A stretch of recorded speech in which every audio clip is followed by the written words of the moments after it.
Right. Good afternoon, everyone. We are we are live for this week's power session to talk through the cost forecast timeline view. So if anyone has any questions, if anyone has any comments, obviously feel free to drop them in the chat. We'll give everyone about another minute or so to join in. But I'm gonna pull up the screen now. And we will get right on to it here in just a second. And I thank everyone for joining us for today. I know that our power sessions have been, I think, pretty successful to this point, showing off the different features of the system, kind of making our way through all the different areas of the system. And like I said, today we're going to go through the cost forecast worksheet, go through more of the timeline view and where all the numbers come from, how it can integrate with other pieces of the system. So I think we'll go ahead and get started. So once you logged into the system, we'll have the job list, obviously, that we'll be able to click into to get to our cost forecast worksheet. So as we click into our job, what we're going to be looking for is the forecast tracker. Okay, so once we click into the arrow here into our cost forecast, it's going to open up the worksheet, and then we just want to make sure that we're navigating to the timeline view of that cost forecast worksheet. Okay, so we'll go through a little bit about where these numbers are coming from, how we can apply our different curves, how we can manually update the monthly cost amounts for the remainder of the job. So a couple things to make note of is that in order for in order for ProNovos to allocate these cost amounts on a monthly basis, we'll just need a few things set up at the job level. So the first thing, we'll need a contract value, we'll need a estimated cost total, and then we'll also need a start date, so probably actual start date, and then we'll need an anticipated job end date. So those can be updated in the accounting system.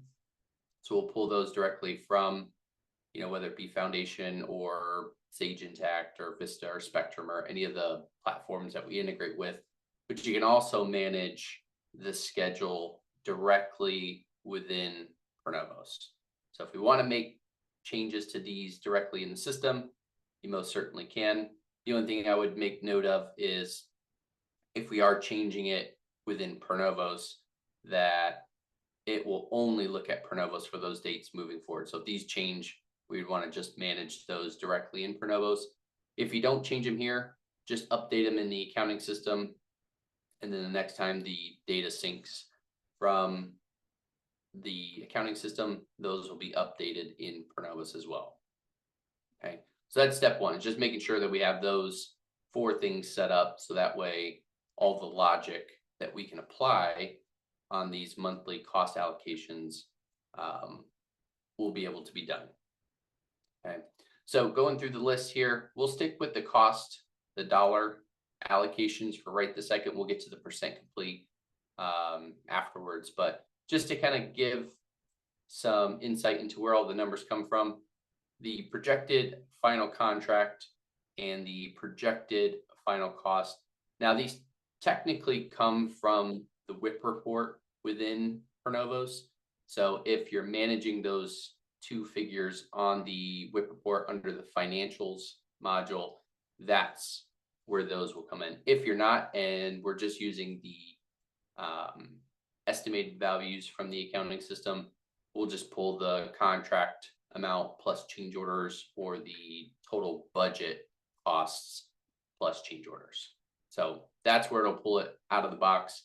But if you are managing the WIP directly in ProNovos, that's where those values are going to populate into. So when we're looking at things like percent complete, this is going to be based off of our projected cost versus our actual cost. Applying that percentage to our contract will give us our earned revenue, and then the $7 million minus the 4.6 will give us our revenue backlog. So just to give some clarification on where those values are coming from, but the last two numbers here, so the cost to complete is just simply our projected cost minus our job cost date. Pretty straightforward here. The projected cost to complete. Now, some may ask why these two values are going to be different. This is a subtotal of the remaining months that we've projected out. So right now we've projected out $2.8 million for the remainder of this job, while we're showing on the report that we only have $2.2 million left to allocate for the remainder of the job. Okay, so if those two numbers don't match, it's okay, because once you apply your different curves, or if you add up and manually type in these values down here, you'll get that these two numbers match one another. Okay, so to apply any sort of curve for these remaining costs on the job, we have a couple different options. The linear is going to be just a straight line. So take that remaining cost, divide it evenly amongst the remaining months for that job. Okay, so we have this just going out to the end of the year. So if I were to apply a linear curve, it's going to take that dollar value and evenly distribute them for the remaining months. Okay, and you'll also see that now those two values match, because now we've reallocated the correct dollar value for the remaining months on this job. Okay, so linear is the first option. S curve is going to be more like your bell curve. So if we do decide maybe instead of linear, we want to do an S curve distribution of these costs, what it will do is just like in your standard bell curve, right? You're going to ramp up and you're going to slowly ramp down. Okay, now there are a couple different curve steepness options that you have available. So medium is the default. So if you want something low, would be a little closer to linear. So if I select that, you'll see that it's a little more evenly distributed, less, highs and less lows when using the low option. If you pick high, it's going to be the highs are higher and the lows are lower. So we'll see that a lot of cost up here, and then we'll drop down a lot more rapidly towards the end of the job. So whichever of the three options, if you're using the S curve, makes the most sense. From personal experience, I would say medium or low seem to be the most popular methods of allocating those costs. However, if you have a job that's going to last for 12 months and maybe we have more of the cost in the middle because that's our working season, high might be a better option for allocating those in. Okay, so if you do pick one of the two options to automatically distribute those costs, right, we'll get them listed out here. We can then save it. And what that's going to do is lock in those values down at the bottom. Now, the only change if we reallocate our costs, next month, the actual cost doesn't meet the projected amount, we can then reallocate to make sure that we are matching our two values here. Okay. But once you apply your curve, you can edit these numbers. So if I wanted to change this number to a lower or higher dollar amount and then change something down here, you always have the option to manually update these even after applying the linear or S curve option for the remaining costs. Okay. Now, what you can also do, instead of basing it off of cost, we can do it based on percent complete, and it'll work just the same. But what you'll see here is a cumulative percent complete. So if I wanted to straight line distribute my remaining costs, I can see that we will be at 100% for the remainder of the job. So either method will work just fine based on whichever option you think is better. Because what you could do here is like, I could project, going from 52 to 55 to 75 to 80, etc. Or like I said, you can just use the dollar amount value to evenly distribute, to apply your S curve, or to manually type in those monthly dollar amounts. Okay.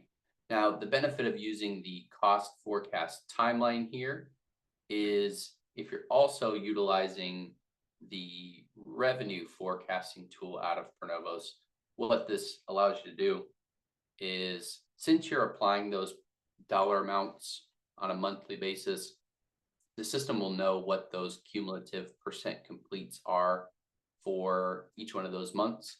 So what it'll do is it'll apply that cost amount, basically apply the markup value to get your earned revenue for each one of those periods. So while it can be a tool for good information for the PMs or anyone on the accounting staff to see, what we're projecting for the remainder of the job, it will also integrate with the revenue projections tool. So that way, when we're looking at what our earned revenue is going to be for those remaining months, like I said, it'll take the cost from the timeline view, apply your profit, and then it'll plot out the revenue to be earned for those future months. And vice versa. If you do edit the revenue projections here, if you wanted to type in these values here, it will then automatically go back and update those cost projection numbers month over month. Okay. So I hope this is probably one of our quicker instructional videos on, going through the system and just walking through some of the features and functions. But I guess we can open it up for questions, for comments, for any experiences that anyone's had while using the cost forecast, or maybe this is something new that you're looking forward to using in the system. But we can open it up here for any sort of questions.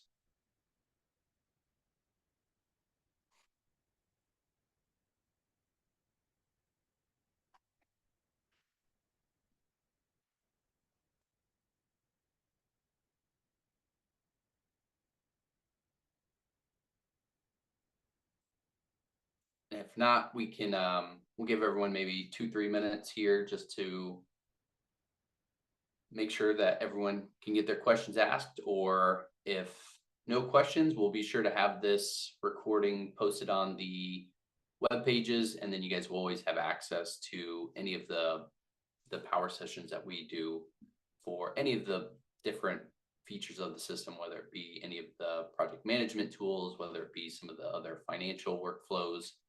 But these will be posted probably later today, if not first thing tomorrow.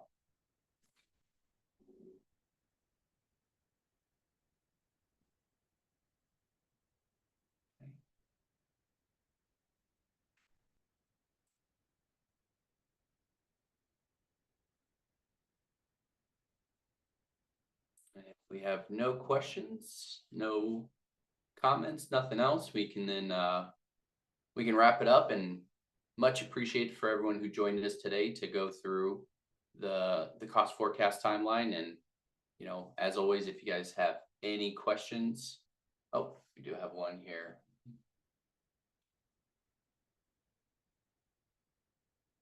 Okay. No, that's good. So the comment was about just going through and explaining where all these numbers are coming from. So I'm glad that was very helpful for those that might not had enough experience with the cost forecast timeline. So I'm glad to answer some of those questions for you. But yeah, if nothing else, we appreciate you guys, and we will see you guys here on the next power session. And I'm sure you guys will get the emails coming out. Check them on Thursdays when we send out the reminders for the upcoming power sessions that we do put on. So thank you guys, and we will we'll see you guys on the next one.